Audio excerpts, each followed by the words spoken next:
El desayuno es la comida más importante del día. ¿Es esto un mito o una realidad? Es de lo que vamos a hablar hoy en Vida Potencial. Vamos a hablar de dónde puede venir esta idea de que el desayuno es tan importante. Vamos a hablar de hormonas contrarreguladoras y vamos a hablar también del desayuno en los niños. Bienvenidos a todos, esto es Vida Potencial. Buenos días, con el tema del desayuno me he ido al día, a la mañana. Hola, saludos a todos. Soy Isabel Belaustegui. Y bueno, pues esto es Vida Potencial, la plataforma divulgativa donde hablamos de salud, de nutrición, de hábitos de vida y donde nos tomamos la vida sin demasiada seriedad, como habéis visto, que hay por ahí gente que se lo toma todo demasiado en serio. Vida Potencial, para aquellos que queréis ahondar más en estos temas de los que hablamos en estos podcasts, tenemos un montón de artículos donde ahondamos en estos temas con referencias bibliográficas. Ahí también en vidapotencial.com vais a encontrar todos los proyectos que estamos haciendo, nuestros programas, nuestros libros. Os podéis suscribir a nuestra newsletter, donde regularmente, aunque últimamente no estamos mandando demasiadas, pero tenemos que retomar las newsletters con más continuidad, pues os mantenemos al día de todos estos proyectos que vamos lanzando. Vidapotencial.com, os animamos que nos visitéis. Si nos estáis escuchando en las plataformas de audio, tendréis los enlaces por aquí abajo. Si nos veis en YouTube, pues en el primer comentario o en la descripción del vídeo, ahí tenéis todos los enlaces y también a las redes sociales. Isabel, el desayuno, la comida más importante del día. ¿Mito, realidad o qué? Es una creencia colectiva que tenemos, ¿no? Mira, ya que has hecho lo de las redes sociales, quiero aprovechar para dar las gracias porque este podcast de hoy lo hacemos por una sugerencia que me lanzó un seguidor a través de la cuenta de Instagram y me propuso esto: ayuno intermitente versus el desayuno es la comida más importante del día.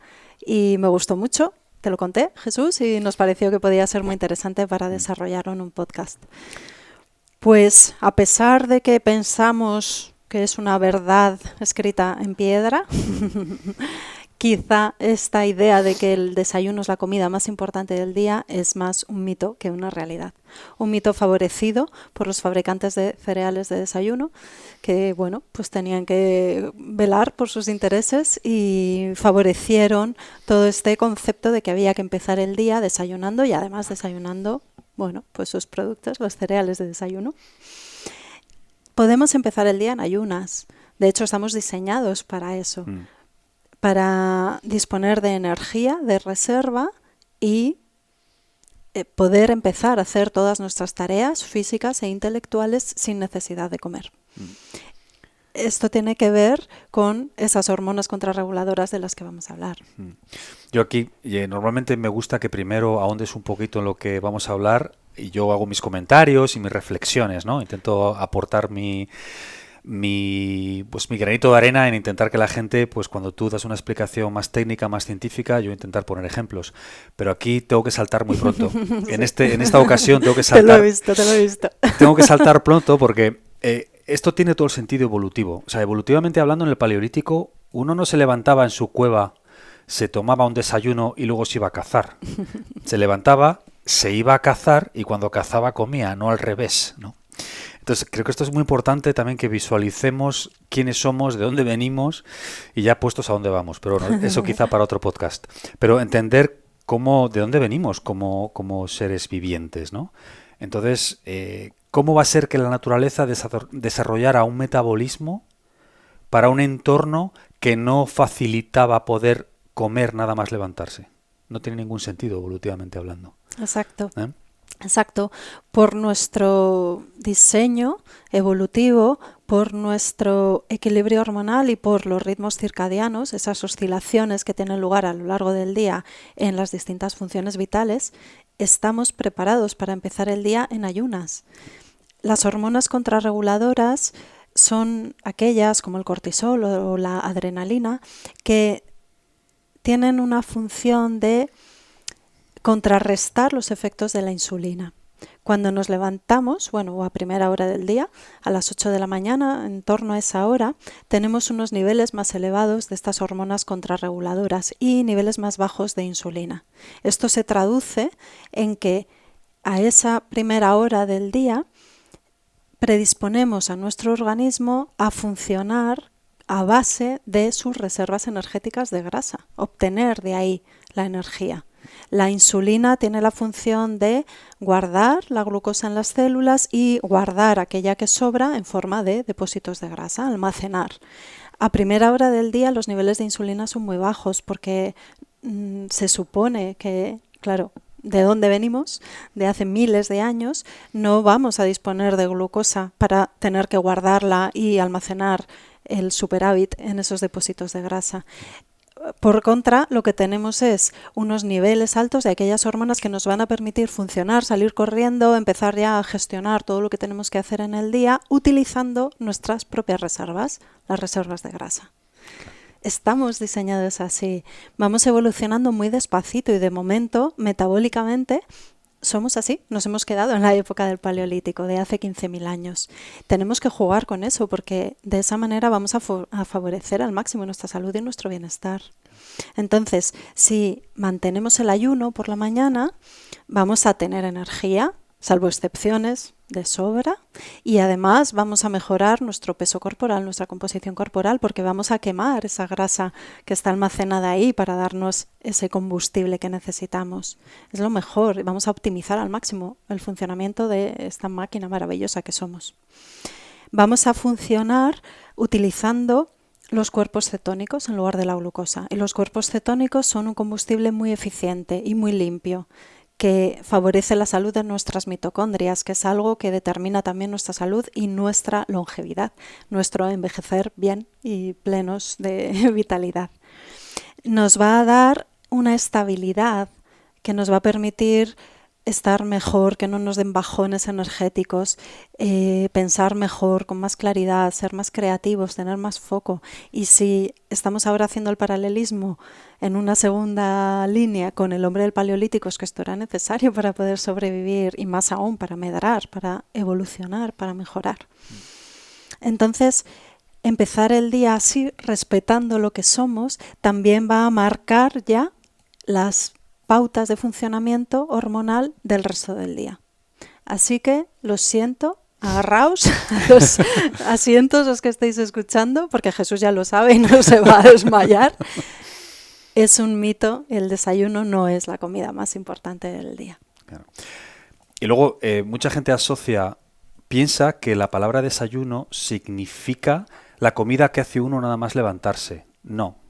El desayuno es aquella comida que rompe el ayuno, no necesariamente la comida que uno hace nada más levantarse. Entonces, si yo hago mi primera ingesta cuando sea, a las 11 de la mañana, a las 2 de la tarde, a las 6 de la tarde, da igual, ese es el desayuno, estoy dejando de ayunar. O sea, también es importante, a veces la semántica, la lingüística juega un papel en nuestro cerebro, ¿no? La gente que le da mucha importancia a la programación neurolingüística. Intentemos visualizar la palabra desayuno como la primera comida del día, no la comida que hacemos nada más levantarnos. Entonces, cambiémoslo. Entonces, aunque la primera ingesta sea a mediodía, vamos a llamarlo desayuno igualmente, porque es la comida que rompe el ayuno. Eso es, ¿no? Sí. Creo que en italiano dicen la prima colazione, ¿no? Es la primera comida. Sí. Pues la primera comida, no necesariamente tiene que ser según nos levantamos. Eso es. Sí. Es muy interesante. Yo creo que esto nos da una idea mucho más real de qué somos y qué tenemos que hacer para funcionar mejor, no por obligación ni por un estándar mental o algo que nos han marcado desde fuera, sino lo que tenemos que hacer en respeto y en armonía con nuestra propia naturaleza. Claro. La que somos por genética y la que somos por evolución, que somos el sumatorio de esto, de nuestra dotación genética y de nuestros miles de años sobre la faz de la Tierra. Nos han traído hasta aquí. Vamos a respetarlo porque es la mejor manera de sacar lo mejor de nosotros mismos. Claro. Y de una vida mucho más plena, mucho más saludable, mucho más eficiente, y que a veces tendemos en estos podcasts y en los vídeos siempre nos centramos en el aspecto de la salud y del rendimiento físico porque es lo que más interés despierta en general, pero va mucho más allá. Todo esto va muchísimo más allá, va al plano emocional, al plano productivo, va a la felicidad, trabajan en muchos planos que a veces no necesariamente pensamos en una primera instancia cuando hablamos de estos temas. O sea, la relación que puede tener ser más respetuosos con nuestra propia biología va mucho más allá de estar por debajo de no sé qué porcentaje de grasa. Infinitamente más allá. Desde luego que sí. Infinitamente. Y el efecto multiplicador, que siempre digo esto, pero es verdad, el efecto multiplicador en el largo plazo, como ser humano, como seres humanos, lo subestimamos. El efecto que una buena decisión hoy, respetando nuestra biología, puede tener a 5, 10, 20 años vista. Sí. Es infinito. Y también en el tiempo y en el espacio. Una buena decisión es muy importante en la repercusión que va a tener en nosotros y en nuestro entorno inmediato. Y como ese entorno inmediato, es decir, nuestros familiares, nuestros amigos, las personas con las que interactuamos cada día, además afectan a su entorno inmediato, es en un efecto dominó, vamos también contagiando a muchas personas. Y eso es algo muy valioso. Entonces, hagamos buena... Nos hemos ido aquí con filosofadas, Isabel. Pero bueno, hay un dicho que dice, mono ve, mono hace, ¿no? Claro. Mono ve, mono hace. Pues hagamos buenas cosas para que otros monos también hagan cosas buenas. Eso es. Y ya está, vamos a poner un poco de positividad a este mundo y no en la teoría o en palabras bonitas, sino en ejemplo, y tampoco en ejemplos que deslumbren, ¿no? En el ejemplo cotidiano y en estar bien y querer estar bien. Y bueno, pues quizá vayan otras personas viendo que, pues que ellos también quieren estar bien y vayamos así mejorando todo. Y una cosa que por las que se puede empezar es por juguetear con saltarse el desayuno, ¿no, Sí. Isabel? O como alguien que esté muy, muy, muy acostumbrado, como la mayoría de la gente, evidentemente, a desayunar. Nos han escuchado decir esto, quieren juguetear con empezar a saltarse el desayuno. En tu experiencia en consulta o en tu experiencia con pacientes, ¿cuál es la mejor manera de aproximarse a esto? Pues desde luego, la primera, esta actitud un poco inquieta, curiosa, de nuevo positiva y alegre. No plantearse esto ya con agobio, con miedo, con ansiedad. No, no, no, no, no. Cada uno a su ritmo, poco a poco y con esa actitud un poco de niño jugando, ¿no? Porque eso es también lo que nos lleva a los grandes logros. Y puede ser empezar el día bebiendo agua de una manera tan sencilla como esa, limpiarse la boca previamente para favorecer el equilibrio de nuestra flora intestinal y beber un buen vaso de agua. Eso es una manera que ya nos coloca en una disposición que nos va a ayudar a saltar el desayuno. Y después, en lugar de hacer el desayuno completo, algo que ayuda mucho es sustituirlo por el café, la infusión, el té. Ayuda mucho porque entonces no dejamos un espacio vacío en esa primera hora, en esos primeros momentos del día y no queda un hueco donde había un hábito, sino que sustituimos un hábito por otro, que es, en lugar de hacer el desayuno completo, solamente la bebida que solamos tomar en ese desayuno. Por ejemplo, eso, el café, el té, las infusiones, un caldo de verduras, pero ojo, sin añadir azúcar, ni sacarina, ni stevia, ni miel, ningún edulcorante y sin añadir leche, ni lácteos, ni bebidas vegetales, nada que pueda aportar glucosa que entonces ya rompa esa función de las hormonas contrarreguladoras. Un café americano, un té negro, rojo, verde. Los tés son maravillosos, aportan muchos nutrientes que son muy beneficiosos para la salud y también, como el café, el excitante, la teína o en el café la cafeína son supresores del apetito. Entonces eso puede ser un buen truco para empezar a saltarse el desayuno. Y más que saltarse, lo que se puede hacer es posponer el desayuno, pues eso, hacer ese desayuno, esa primera comida del día, la que rompe con el ayuno, más tarde. Quizá no esperar hasta el mediodía, porque en personas que están acostumbradas a desayunar van a notar hambre, vacío, nerviosismo. Entonces, posponerlo, que en lugar de ser nada más levantarse, sea al cabo de 2-3 horas, una media mañana, una especie de brunch, de desayuno tardío, de almuerzo. Eso puede ser una buena estrategia. Y también se puede hacer alternando, que sea no todos los días, sino un día sí, un día no, de una manera más amable. O que sea de lunes a viernes y luego sí se haga el desayuno el fin de semana, porque quizá es un desayuno con la familia, es un momento de conexión, de socializar, de disfrutar, de hacer el fin de semana un momento especial. Pues sí, ahí no privarse de eso, que también ya hemos hablado a veces de esto, la parte emocional, afectiva, de conexión de la comida es muy importante, pues respetarla. Sí, Esas sí. son buenas estrategias que se pueden emplear. Pequeños pasitos para ir poco a poco, Eso como es. siempre solemos decir. Eso es. También hay que funcionar mejor con la teoría del todo o nada. No hay desayuno, se acabó y no tomo nada y solo bebo agua durante la mañana. Excelente. A quien le funcione, pues mucho mejor. Sí, A quien no, pues lo otro. Sí, sí, hay gente que le funciona muy bien eso, ¿no? Que de repente dice, no, que no me voy a morir, pues entonces a partir de mañana no desayuno. Y no eso. desayuna. Exacto. También quiere decir que si hay alguien con ese perfil ahí fuera que nos está oyendo, que no tiene necesariamente que hacer el paso intermedio. Si alguien lo quiere hacer de esa manera, Perfecto. no se va a morir, ¿verdad, Isabel? No, no se va a morir. Ni mucho menos. Bueno, en general. Hombre, evidentemente, ¿eh? Aquí estamos Sí. hablando del 90 y muchos por ciento de la población que Sí. está sano, en fin. Sí. Tienen que tener cuidado las personas que tienen una alteración en el metabolismo de la glucosa y que realmente no toleran el ayuno, Claro. la ausencia de alimento. Como aquí estamos hablando de solamente el desayuno, es solamente pasar unas horas de ayuno, alargar el ayuno fisiológico del sueño. Eso no tiene una repercusión negativa en nadie, prácticamente en nadie, sería una excepción rarísima. Sí pueden tener problemas estas personas cuando hacen un ayuno ya de 24 horas, un ayuno más largo, muchísimo cuidado, y si es así es que no deben hacer ayuno, hay ciertas contraindicaciones para el ayuno. De lo que estamos hablando ahora es de estirar ese ayuno nocturno y se lleva muy bien y no hay problemas con ello. Y hay otra excepción, los niños. En los niños no conviene hacer ayuno. Si un día se saltan una comida, no pasa nada. Si un día se saltan el desayuno puntualmente, no hay problema, pero no conviene. En los niños sí que es mucho más beneficioso hacer todas las comidas del día. Están en un momento de crecimiento, de desarrollo neurológico del sistema nervioso, de expansión. Tienen un consumo energético muy elevado, entonces en los niños no conviene hacer ayuno, eso es muy importante también. Y en ellos, en los niños, sí es preferible hacer el desayuno que saltárselo. No conviene que se vayan al colegio o que empiecen su día sin haber desayunado. Pero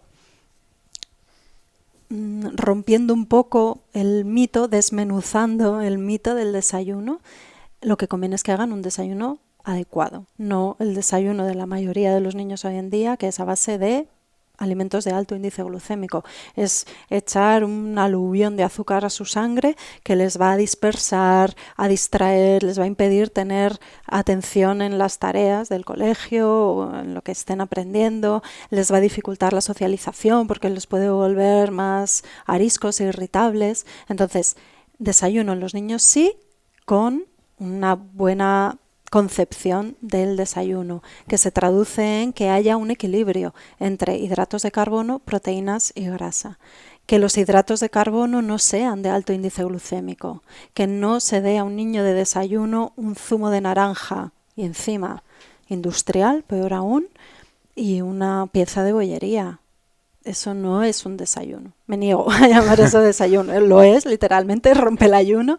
Es lo habitual por las mañanas, pero es que es un flaquísimo favor a un niño. Porque es eso, es meterle en una montaña rusa. ¿Puedes ahondar en cuál es la conexión? Porque estoy seguro de que hay mucha gente que se está preguntando ahora mismo, bueno, la típica reacción, ¿no? ¿Qué tiene que ver comer ese tipo de desayuno, el azúcar y alimentos pues basados en los cereales, el zumo naranja, la bollería industrial, con la dispersión mental, con la hiperactividad? ¿Cuál es esa conexión?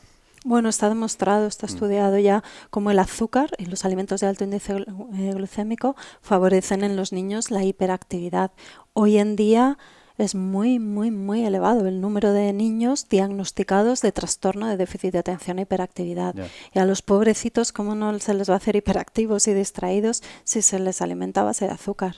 Y el azúcar está directamente relacionado con esta hiperactividad, esta dificultad para concentrarse. Se estimula en el cerebro el centro del placer, que requiere enseguida más cantidades de azúcar, se produce una dependencia física y psicológica y mental al azúcar, y además se produce un pico de energía física y vital y emocional, están como súper contentos, pero luego eso se sigue de una caída en los niveles de azúcar, entonces no tienen la energía, no tienen el combustible en un cerebro habituado a funcionar con ese combustible tan lábil, tan poco eficiente, pues no tienen la capacidad de disponer de energía sostenida, mantenida para tener ese foco, esa atención dirigida. Necesitan de nuevo más de ese combustible que enseguida se agota. Es como echar papel a una hoguera. Claro. Entonces se les perdón, no. Entonces se les da ese tipo de desayuno y luego se les obliga a estar sentados en una silla 5 horas. Claro, y a prestar atención. Y que presten atención, ¿no? Sí. Entonces, claro, es paradójico y contraproducente, es una cosa con la otra, ¿no? Sí. En los niños el azúcar tiene inconvenientes muy graves en general. Para todos. También, para todos, y también de esto hablamos ya en Vida Potencial, bueno, con cierta frecuencia porque es algo que nos importa mucho. El azúcar y los alimentos de alto índice glucémico tienen efectos muy perjudiciales para la salud física, mental y emocional de todos, y en los niños en particular, y con efectos demostrados y claros, entre ellos este del que estamos hablando. 2 preguntas, Isabel, que me he apuntado aquí cuando hablabas de los niños. Vamos a definir niño para los que nos están escuchando. Te quiero decir, un niño que es 15 años, 16, ¿esto es aplicable hasta qué edad? Sí, hasta los 15 o 16, ahí empieza la adolescencia, lo que está concebido como tal dentro de los parámetros de la pediatría. Vale. No, digo esto porque puede haber madres ahí fuera que mi niño, hablan de su niño, igual su niño tiene 19 años o 30. O 30 y le está obligando a desayunar. Bueno, quiere decir Sí. que un niño, estamos hablando de niños de menos de 14, 15, por ahí, ¿no? Sí, aunque la adolescencia es otro momento vital en el que no conviene hacer ayuno. Se puede uno saltar una comida y no va a pasar nada, pero los adolescentes, que también están en un momento vital de gran exigencia biológica, no conviene hacer ayuno porque tienen que tener un aporte calórico suficiente y de nutrientes. Entonces no conviene poner trabas ahí. Entonces esto sería aplicable también a los adolescentes. Vale. O sea que hasta los niños de 30... Sí, sí. No, Hasta que termina el periodo de crecimiento y desarrollo. Sí, hasta los 18, 19, 20... Sí. Y una última cosa, Isabel, que has dicho así de pasada que me gustaría ahondar muy someramente. Has dicho que limpiarse la boca favorece... el equilibrio de la flora intestinal. ¿Cómo es ese proceso o cómo es ese mecanismo? Mientras dormimos se va concentrando una mayor cantidad de bacterias en la boca. La salivación, el tragar esa saliva va limpiando la boca y esto lo hacemos a lo largo del día. No sé cuántas veces, está seguro registrado. ¿Cuántas miles de veces hacemos esto? Durante la noche no, hay un momento de quietud, de pasividad y entonces se concentra ahí más flora bacteriana, que no es favorable para nosotros. Cuando nos levantamos, muchos podemos ver en la boca, en la lengua, que hay una peliculita blanquecina, más en unas personas que en otras, porque esa peliculilla blanquecina también tiene que ver con una limpieza, una depuración de toxinas. Entonces, bueno, es otro tema, pero parte de esa película blanquecina es acumulación de flora bacteriana. Entonces, si directamente bebemos el agua, vamos a tragarnos el agua y parte de toda esta flora bacteriana, y entonces se puede producir un desequilibrio. Nuestra microbiota, nuestro ecosistema de microorganismos que viven con, en y para nosotros, porque no es solo que estén en convivencia con nosotros y no nos hagan daño, es que nos hacen un gran favor, son necesarias para nuestra salud y nuestro bienestar. Todas estas formas vivientes son de distintos tipos. Hay descritas miles de especies diferentes, creo que son 33.000 especies diferentes que conviven en nuestros organismos humanos. Cada uno de nosotros es portador de unos centenares de estas poblaciones bacterianas y son como una huella dactilar. Tu flora es distinta de la mía y la mía es solo mía. Y es una manera de identificar a la persona. Sí, podría haber tarjetas de identidad con nuestras poblaciones bacterianas. Y es qué población tenemos y en qué proporción. Entonces, en ocasiones se producen problemas cuando hay un desequilibrio en la proporción de las poblaciones bacterianas. De manera que si por la mañana, sin habernos limpiado la boca, la lengua y los dientes, tragamos toda esa población, pues vamos a producir una sobrecarga de invitados que igual no son tan bienvenidos. Y entonces lo que conviene es limpiarse la boca sin pasta de dientes, sin dentífrico, solamente o con cepillo de dientes o con un raspador de lengua, que es un dispositivo con una forma de U, clic, clic, clic, que arrastra la superficie de la lengua sin afectar a la mucosa, a las papilas gustativas, etcétera, solamente a esa película en la que está concentrada esa flora bacteriana. Entonces, primero nos limpiamos y luego ya bebemos el agua. Es lo ideal, es lo conveniente. Muy bien. Y sin pasta de dientes, sin dentífrico, para no producir ahí toda una amalgama, una mezcla de todo esto. Es más eficaz la limpieza mecánica. Una especie de que es un corte limpio. Y ya está, ¿no? Eso es. Respecto al desayuno, sí que quería incidir en eso, ¿vale? Ya sabemos todo esto, hemos contado esto, ¿vale? Pero ¿cómo hacemos el desayuno? Si no le puedo dar a mi niño el zumo y el croissant, ¿qué le doy? Pues, como he dicho antes, lo ideal es que haya una combinación de los 3 elementos: hidrato de carbono, proteína y grasa. Hidrato de carbono enseguida lleva a la mayoría de las personas a pensar en el pan, las galletas, la pasta, los cereales.